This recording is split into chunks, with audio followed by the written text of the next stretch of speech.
suis docteur Jubran Dorbas. Je suis arrivé en France en fin 2016. J'ai obtenu le statut de réfugié assez rapidement. J'ai intégré rapidement le service de chirurgie vasculaire au CHR Metz-Thionville. Je suis actuellement à l'hôpital Bel-Air à Thionville. Je suis membre de l'USSM, une organisation ONG qui vient de l'aide en aide pour les populations en Syrie. J'ai exercé pendant 6 ans durant le conflit en Syrie dans la province d'Idlib, dans des hôpitaux de fortune. Et là, j'étais formateur dans le centre de formation à Babilawa. Je suis arrivé en fin 2016 en France. J'étais aidé par le professeur Raphaël Betty pour avoir un stage de bénévole pour voir les chirurgies vasculaires normales. Comme j'ai opéré en Syrie j'ai fait beaucoup de chirurgie de guerre en Syrie, donc il m'a proposé de venir voir les chirurgies vasculaires normales. Donc je suis venu pour un stage pour 2 mois et puis j'étais coincé ici, j'ai demandé l'asile. En mars dernier, j'ai entendu que le service Covid serait ouvert dans notre hôpital. Donc, j'ai dit, il faut y aller, il ne faut pas rester se croiser le bras, il faut donner un coup de main. J'ai appelé le médecin responsable et là, j'ai intégré le service de Covid.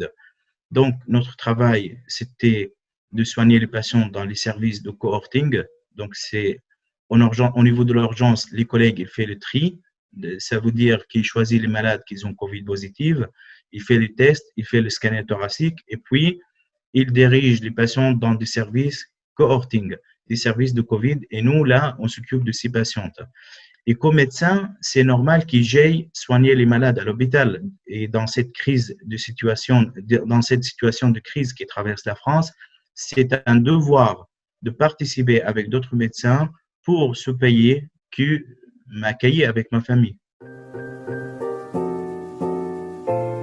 Point positif, moi je vois, c'était la solidarité.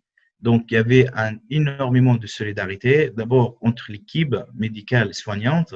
Donc tout le monde était prêt de donner le maximum pour sauver la situation, pour sauver les gens. La solidarité entre les citoyens et les soignantes et la solidarité entre tout le monde. Je vais me déménager pour aller dans un autre service de chirurgie vasculaire à Troyes. C'est un service de chirurgie vasculaire validante et pour poursuivre mes formations. Pour les médecins étrangers qui ont un diplôme hors l'Union européenne, il faut passer un examen. L'examen, j'ai passé l'année dernière, en 2019. Et après, il faut faire 3 ans de formation dans un service validant. On devient médecin comme notre collègue français.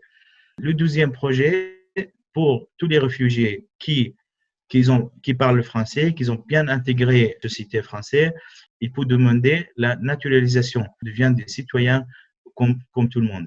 Voilà, et moi j'ai passé ma demande, ça fait 6 mois, on va rester dans la situation en Syrie, ça aggrave toujours, de plus en plus.